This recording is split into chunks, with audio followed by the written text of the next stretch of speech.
So the other day, I had the pleasure of sitting down with my good friend, Coco Montes, who is the creator or the artist, really, behind the restaurant Babu here in Madrid, which was recently awarded its first Michelin star. We talked about the secrecy behind the assessment, the people coming in to check everything about your restaurant.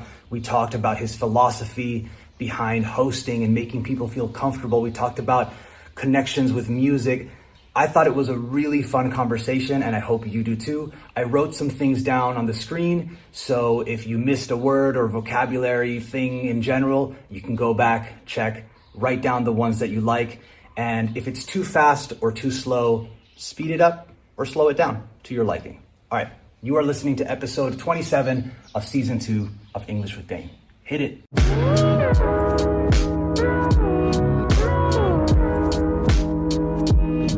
You just said my food, and I know you work with a team of people and everything.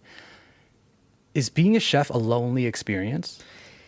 Well, yes, it is, because first of all, it's a trust issue. So I need to demonstrate to my team every day that the direction is the right direction, because if not, they'll just stop trusting you and not necessarily leave, but they're with you. They check out. And they don't trust you. And this is horrible, man. Mm-hmm. To any boss out there, this happens. No? And it's very lonely, because I need to trust myself. It's the first thing. I need to be sure of myself when I wake up. Say, you're going to kill it, man. You're the one. No, I don't say this in front of the mirror, but in reality, you have to.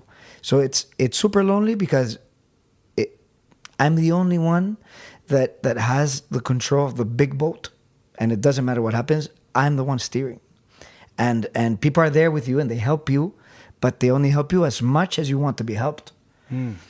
And I've learned in these 2 years that the restaurant has been open, the thing that I've learned the most is how to communicate with other human beings. Which is strange, because I feel I've known you for like 25 years and I think of you as a good communicator. Pero, I try to be. The difficult part is to communicate to someone that really doesn't want to receive your communication. When you're in front of an audience and you're going to talk about something you're good at, this audience, and 90% of the audience trusts you. No, it says, hey, this guy, no, it's Coco. Este controla, he's going to say something. No, they're already... Get the notebooks everything out. Starts, and they're 30%, they bought in 30% at least. Mm-hmm. Workers, not so much, so many times. So you need to be able to communicate your ideas and make sure they're plausible and they can be carried out by other human beings without the level of passion you have. There's many people in my team that are better than I am, for sure. So out of the question. But they don't have the same level of passion as I do for my own ideas. I don't know if I'm... That makes total sense. Yeah. So it's very hard. It is very lonely. It's super lonely. But it's beautiful. It's something that I really enjoy. If not, I wouldn't be doing this, man. I enjoy it very, very much. So the first time me and you actually got to spend some time together, just one-on-one, and we got to spend some time, and I was really picking your brain about different things, and we were talking about a whole bunch of stuff. I asked you what I can do to make my cooking better. Specifically with rice, I remember, because I make a lot of rice. Okay. And I took you through my rice making process, and much to my surprise, you were like, that sounds good. And I was like, oh, thank God. And then if I remember correctly, you told me to add a little butter when it was finished, and then just with a fork kind of air it out a little bit.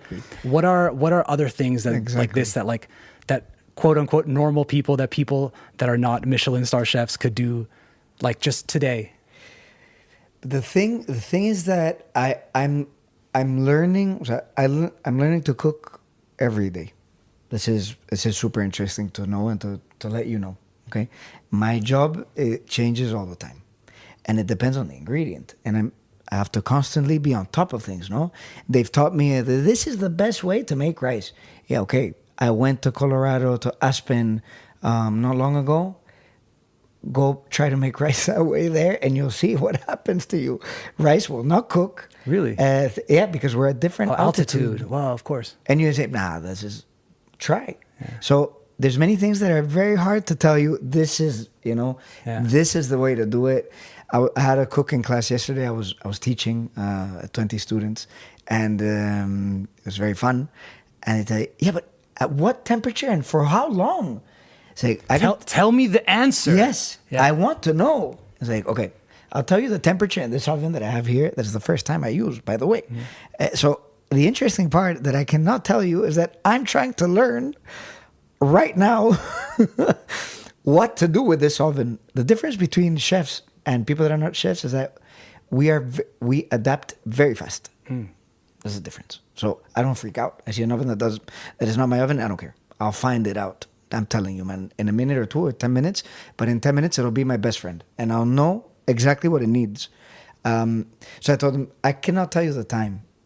Neither can I tell you the temperature. I can tell you what I'm waiting for when it comes out of the oven. We were making like the signs. Tuna belly. This is okay. And I can tell you. What's that? I can show you the belly of Bonito. Oh, tuna belly. Yeah, okay. belly.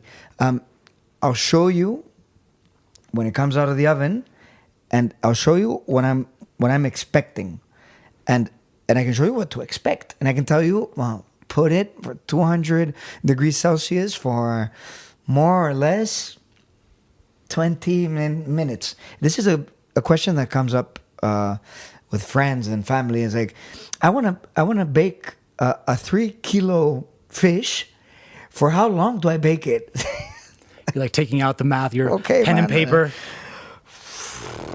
What can I tell you? I can give man? you a range that I think more or less would be good, and de ahí puedes tú like. Es que not even, porque imagine this fish. Okay, imagine this is a farmed fish. Okay, and what would be the difference if it was wild? It's the fat.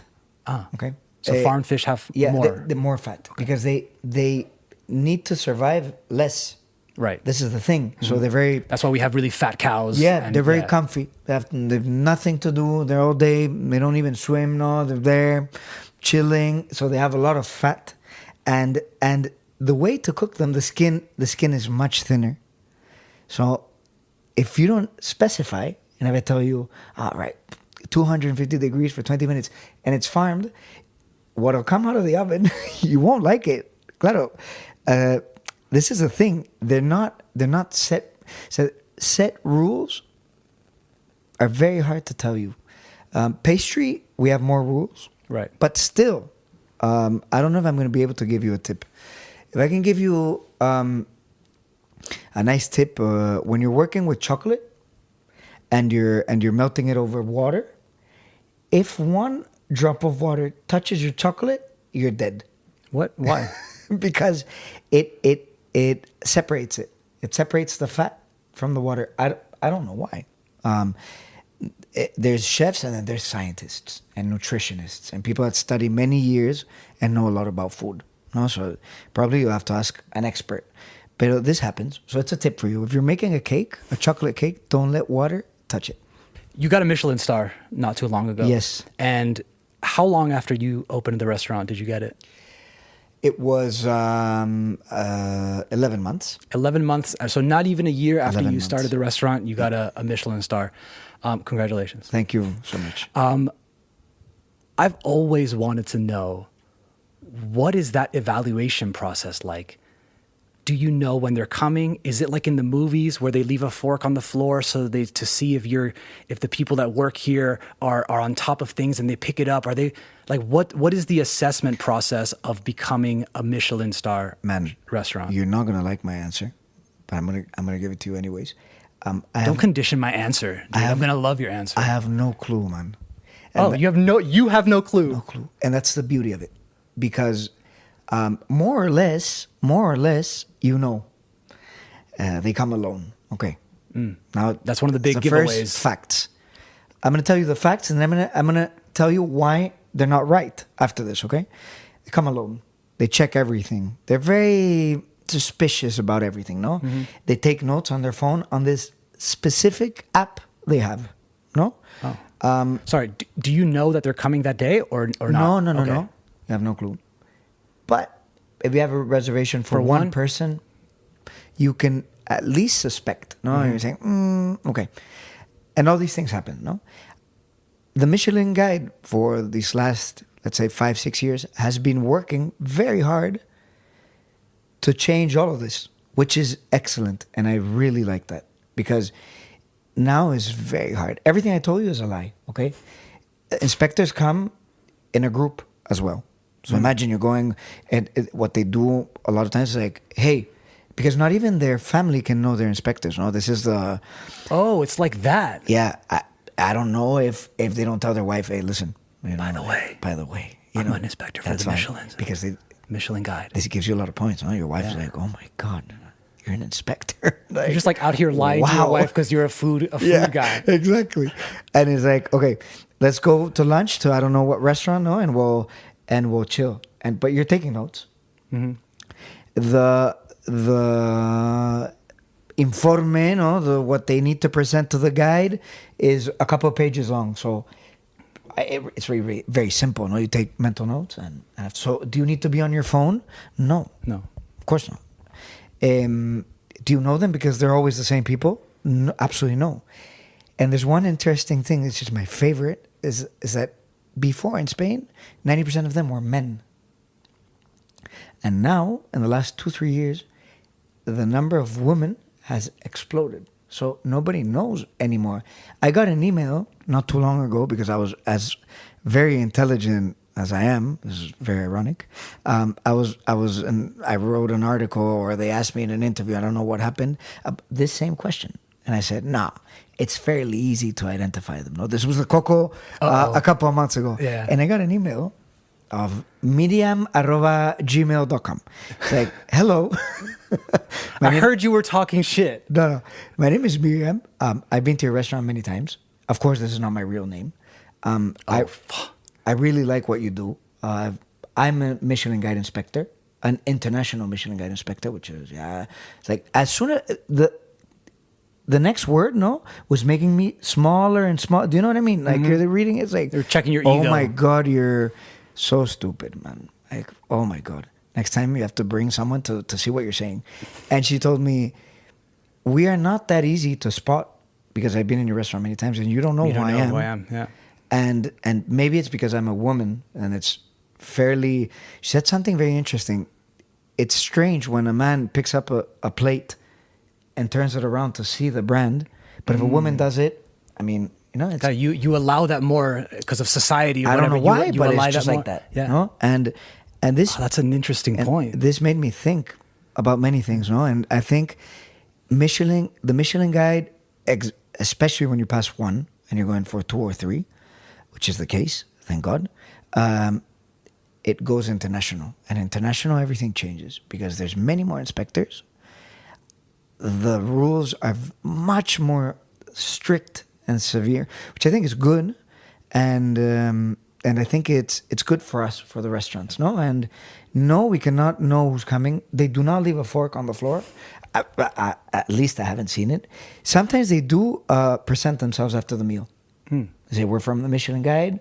And once it's all been concluded. Yeah. When everything is said and done, and you're saying, oh no. How did you feel when you found out you got it? But that was incredible, man. You find out when you're sitting on the chair of the gala. Do you know this?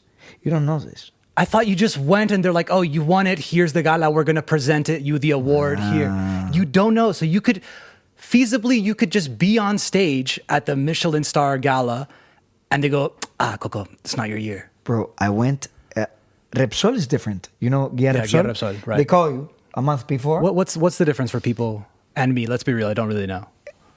Guia Repsol it's an amazing guia, and it's very national. Now it opened up to Portugal, and I think they're doing a great job. But the Michelin Guide is the Michelin Guide. Yeah, it's and more we're talking about Michelin Guide it's not about prestige. It's about the years it has been. Right. It's very trustworthy. And they'd call you a month in advance and tell you, which is a very happy day, no? Because you're going to the gala and you already know, so you're disfrutando, you're enjoying everything. It was great. The Michelin Guide, no.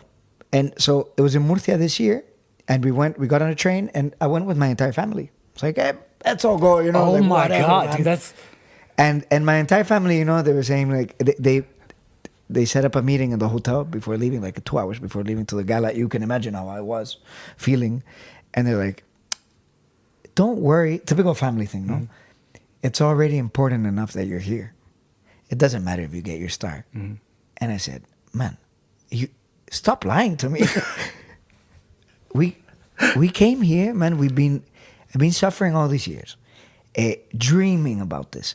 We've got this train to Murcia, which I love, but It's just random. just Murcia. Just in Murcia on a Tuesday. And I told them, I'm here to bring it back with me. Yeah. Don't lie to me, and I'm not going to lie to you. I want it. And we're there. You sit down, and they tell you, for all those, we're wearing a jacket, take it off, because we're going to give you a chef's white, no, una chaquetilla, a chef's jacket. And I was wearing a jacket. And the gala one, I was sitting next to my mother, and she's like, take your jacket off. No, it's a little bit warm here, no? Take it off. No? And she convinced me, and I said, all right, I'll take it off. And she was already, this is what mothers have. And I don't know if you're already feeling this as a father, but you develop this, this way to just be there for your child, no? And I think you try to protect them and prevent them, so you like lower expectations in case. But it was her way to teach me, like, it's okay, man. Like, I'm here with you. Don't worry. We're here, but tomorrow we'll be in the restaurant working like every day, whatever happens. And I went, and they called the name. They were going, first of all, this is Murcia. They were like, bro, okay, go to the stars. I need to know, I need to know. I'm dying. Yeah. And they go around, and hey, we're going to start with Barcelona. And they don't know. And then the music is super, and you're there like saying, oh my God, I couldn't even move, man. And when they said the name of the restaurant, well, it's incredible, no? Everybody turns around, no? They're looking at you. You're there. You don't know what to do. I stood up. I feel like you won an Oscar. Yeah, no. Yeah, I mean, it's that level. And you're there, and I brought my mom with me, of course, and it's just an incredible feeling, man. What can I tell you? How long did that last? This feeling, yeah. Well, it's up to today. I'm wearing the entrance to the gala. That's good to hear, man, because I think there's like a problem. I mean, I'm going to generalize a lot, of course, but there's kind of like a problem with this like almost like pathologically achieving and being productive and being this and that mentality of like, I won the award, cool, what's next? So it's so nice to hear that you still actively are very like, you have a lot of gratitude towards it. Of course. I love the fact that they gave it to us and everything. But everybody was telling me after the gala, now you have to keep it. It's like, man, my interest is not keeping it. I need 2 stars now. Now we're working. But the thing is, everybody says, come on, man, it's been a year. But it's like, first of all, you don't know, no? Neither do I, which is the beauty of it. Second of all, if we're working for 2 stars, it means that we're trying our best to raise the quality of the restaurant every day, no? Which I think is what they want. Which is, okay, we don't get the 2 stars. By the way, it's in a month. Again. Oh, shit. Yeah, by the way. Yeah. If you're working for 2 stars, it means you're raising the quality already, which is fantastic. They don't give it to us this year. Don't worry, it's okay. But we're there. Our mindset is on 2 stars. It's our mindset is there, and I think this is why the Michelin Guide works so well, because it makes you want to be better. Well, this isn't amazing, no? It's kind of like a complacency is the enemy, really. Yeah, exactly. Yeah. It's saying, hey, you can. 2 stars are right there. I'm sure people are like, got a Michelin star. Cool. I'll coast off that for the rest of for sure of the life of the restaurant. Can I speak for everyone? No. I mean, of course, there's people that are working for 1 star, and this 1 star, imagine you're in a village, and this 1 star really is incredible. For me, 1 star is amazing, don't misunderstand. It's fantastic, but I want 2 stars. What do the Michelin stars mean? Like, what's 1, 2, and 3? 1 star is it's worth coming to the restaurant if you find it. No, if you find it, the cuisine is at an exceptional level, and it's worth it. So it's worth, and it doesn't matter how much you have to pay for it, because it's worth it. 2 stars is it's worth a detour. No, and it's worth a detour. Like, bro, the service is exceptional quality. The food is amazing. It's worth a detour. 3 stars is it's worth a trip just for this. No, it's you can organize, which is something that you'd say, yeah, but it's never like that. But when you're looking back, it's like it's really like that, because for my mom's birthday a couple of months ago, we organized a trip to Da Vittorio. It's a 3 Michelin stars in Bergamo, next to Milan. And we organized the entire trip around the restaurant.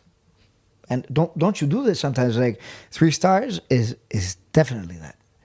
I was listening the other day to Aitor Zabala. He opened Somni some years ago in Los Angeles. He used to work with Ferran Adrià. He's from Barcelona, but born in Basque Country. And he closed the restaurant. He found so many difficulties, man. He ran out of money. Everything went horrible. He had to close the restaurant for 5 years, man. 5 years is a long time. He was talking about time this. for people to forget you even had a restaurant. Claro, it makes you lose your mind, man. 5 years. He opened a year ago. He has the record, 3 stars. Bam. Oh, wow. At once in the Los Angeles Michelin Guide. They were asking, what did you feel, man? It's like, I cannot explain it to you. Like, this is for us, for a chef. It's something unexplainable, no? And Dude, sorry, that just made me think of the other day when I was eating here. You came out and said hey, and you asked me how was the food. yeah, And if you remember, I kind of didn't know what to say because, and I don't mean it like, oh my God, I didn't even know what to say. It was incredible, which it was. But I felt like the words that I was going to choose were not going to be accurate in terms of the experience that I had. Like, I don't think I know how to talk about food, because like it's almost like my vocabulary isn't where it needs to be to actually genuinely tell you how it made me feel. So I felt almost like an asshole when you were like, how was it? I'm like, I can't explain it to you, Yeah. but it did something to me. I know exactly what you mean, man. It happens frequently when I go out for dinner and it's incredible, or the experience, or at a hotel, man. I was at an incredible hotel in Paris, and the experience is just so incredible that how can I put it into words? No, what I feel immediately is I need to study more, because I'm still not cultured enough to be able. I'm not saying you're not cultured. I'm not saying What the fuck, bro? You're on my podcast. I'm not cultured enough to explain this. So, and this is good. I think this is extremely good. Artists, I like music a lot, of course, you know as well, and I like classical music very much. And right now I'm studying Mozart, because I find him a very interesting man. What do you mean by studying? I'm trying to listen. I'm listening to an audible of 60 hours by I don't know what professor, and there's 60 hours about his life, 60 hours about his chamber music, 60 hours about his operas, 60 hours about, and now I'm in the chamber music, but I went through the operas, and I like the magical flute. And what's interesting about this, and I really feel that this is why he was an artist. It's hard to explain, it's hard to understand. What he tried to do is that his music was as good as the person listening to it was able to understand it. So if you go to the magic flute, you can either understand it technically, because technically it's incredible. What can I say? No, Right, it's a masterpiece. Oh my God, no. Understanding it in its context is amazing. You can understand it like masonry, because he was a mason. I didn't know that. Yeah, the super whole mason language behind it that you're saying, oh my God. You can understand it as a crazy story about men against women, or you can understand it as a fairy tale, which is what I try to do, because you say, what a masterpiece that 1,000 people can go to the theater and everybody can leave the theater happy. The technical guy is happy. The one that is looking for the conspiracy is happy. The little kid who is 10 and just saw an amazing story about a prince in love with a princess and with difficulty and a dragon is happy. Mm-hmm. And do you understand? This is something that I value a lot. When you say, no, I listened to this piece of music, but man, it was very complicated to understand. It's a piece of art, but maybe I'm not ready for it. I think the audience needs to study a little bit to understand artists, but I think artists as well need to portray and communicate a little bit better. And if I'm able to make my clients and my guests understand my food for what it is and really make them say, man, even if they're not able to describe it, this is not important. But if I was able to touch a little bit and make you think and say, I'd never thought about this combination, but man, this worked, man. This was good, man. This is exactly how I felt when I went to Thanksgiving and my mother made the turkey and it was so crispy and good. But I felt the same thing. And this is incredible. If you can make this, I think this is the artists, the musicians, everything that I value. And this is the way I understand art.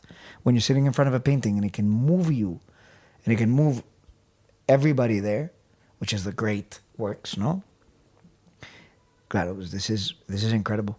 One thing that happened when I came to eat here is that I was upset that I was finishing.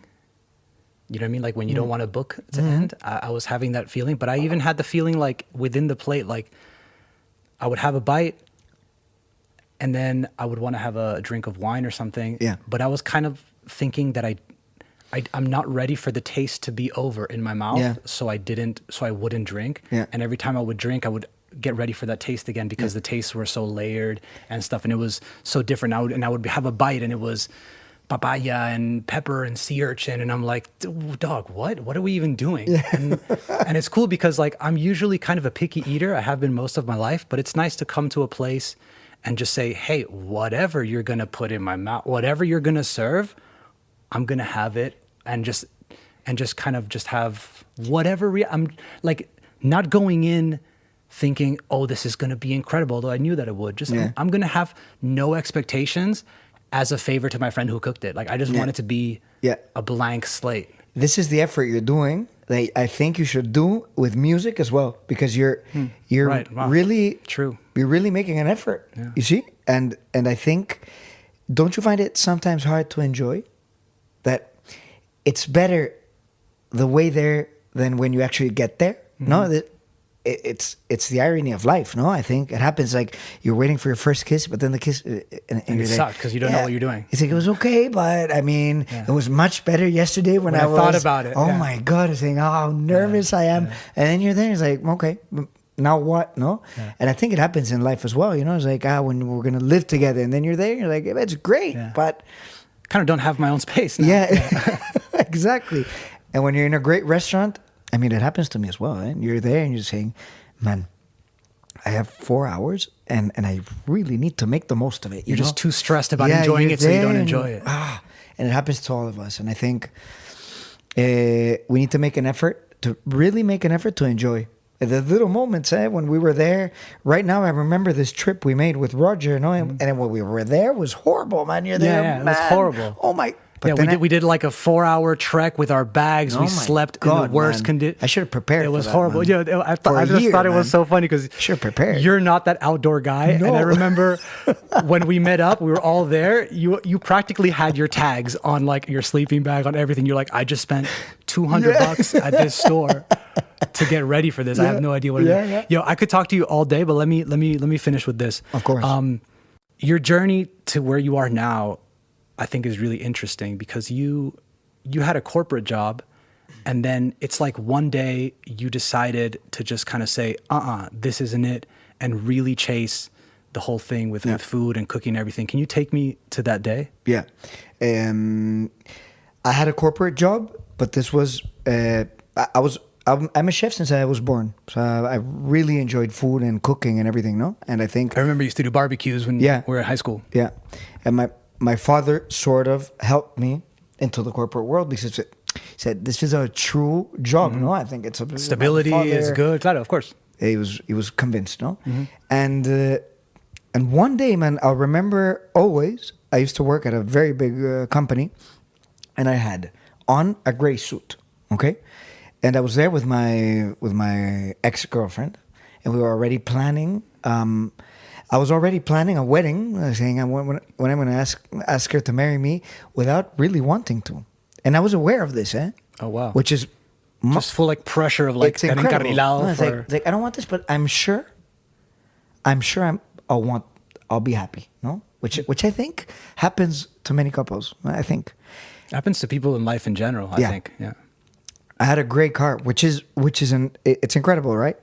I had a great car, a gray suit on. Every day was more or less the same timetable, and I had a house and everything. It's like I'm living a 50-year-old life because I want to, and I put myself in that position.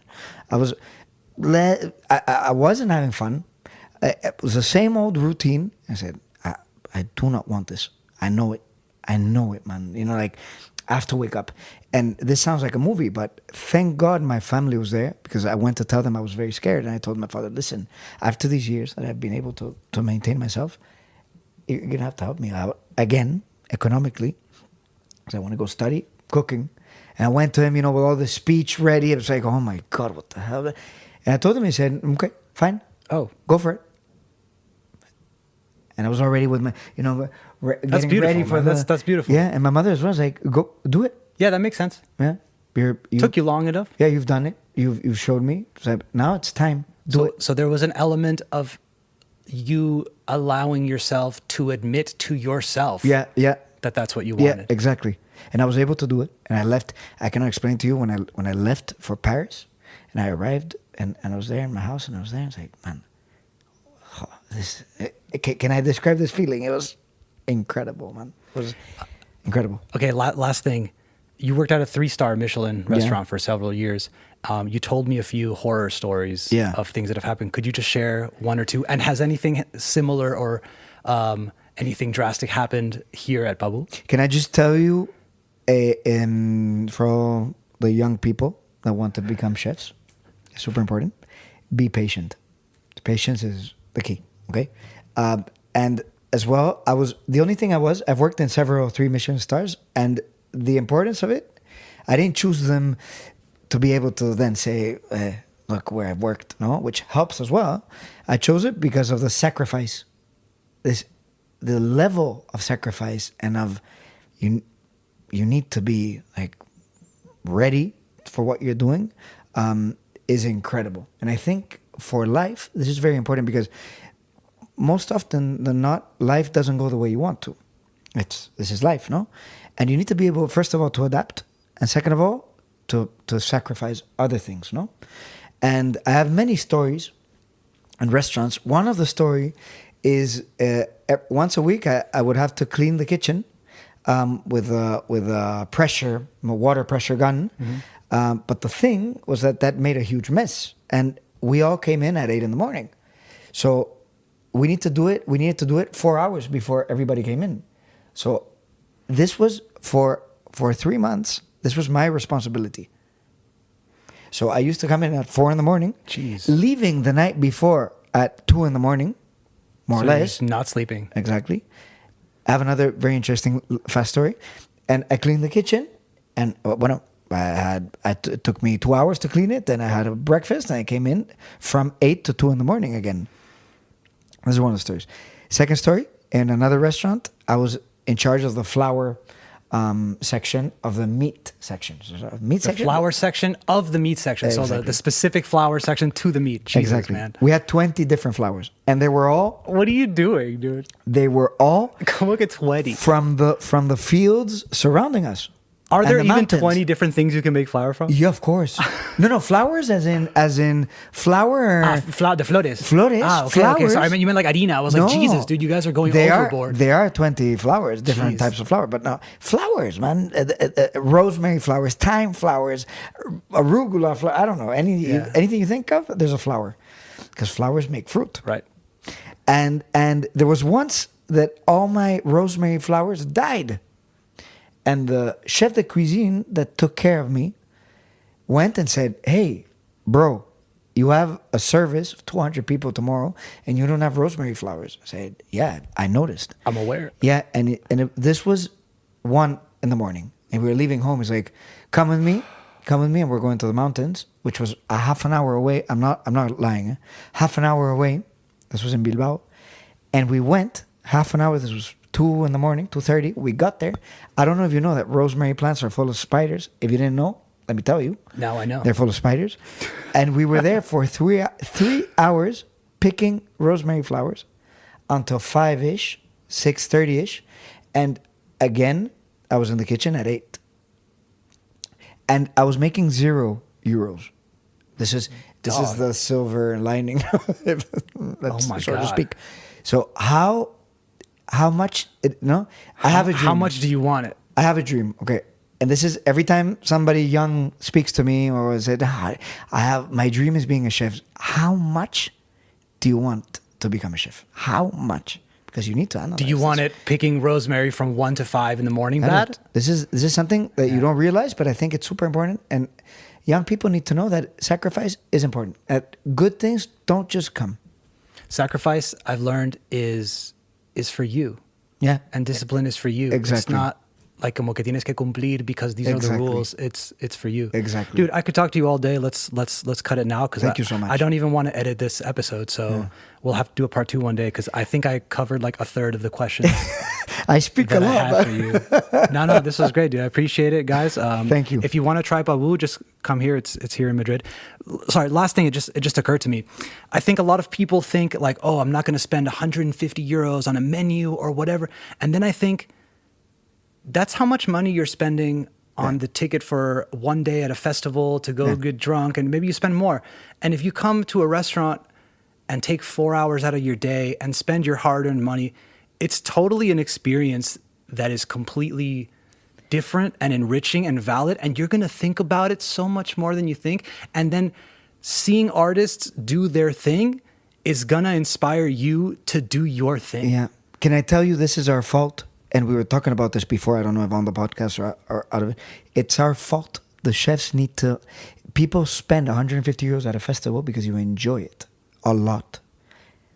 And people don't spend it at a restaurant, or the vast majority of them don't, because they don't think they're going to be able to enjoy it, because it's going to be super uptight.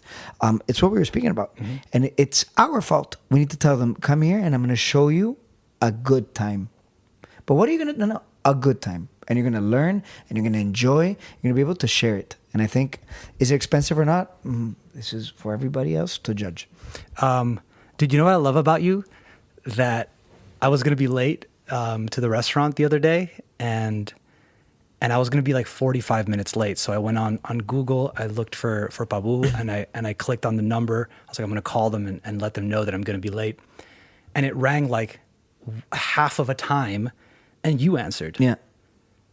And I was completely taken aback. And I remember saying to you, like, what are you doing answering the phone on Google to your restaurant, to your Michelin star restaurant? I think it's part of the way. I think that says a lot about how you run things. They were telling me I had in culinary school the people that give the maximum rank to hotels in France, which are Palace, on top of 5 stars and 6 stars. There's Palace, and they're saying we really measure how long you take to pick up the phone. So this is something that I realized, and it said you have to act like you're dress for success. No. Mm-hmm. I dress for success. I dress my restaurant as a 3 Michelin star. Mm-hmm. I say, okay, how fast can I pick up? No, they call me, bunk, and I have you on. And I pick up because I have the answer. Because since I'm the owner and the chef, it's very easy for me. So can you adapt? Of course. Can you say, yes. Can I come? Of course. 45 minutes? No problem. Everybody says, I'm super late. I don't know what. Bro, it's because I was so stressed and I felt so taken care of, because I was like, oh man, es que la niñera tal de sitter, and you were like, hey, I don't care. Yeah. Come in. And it rang half a time, and you went, Dane, what's up? What do you need? Yeah. And I was like, but the experience, it made me feel taken care of. And the experience starts there when I'm calling you to. That's awesome, dude. And I think it's important. Thanks for sitting down with me. Thanks so much. I appreciate it. Thank you, man.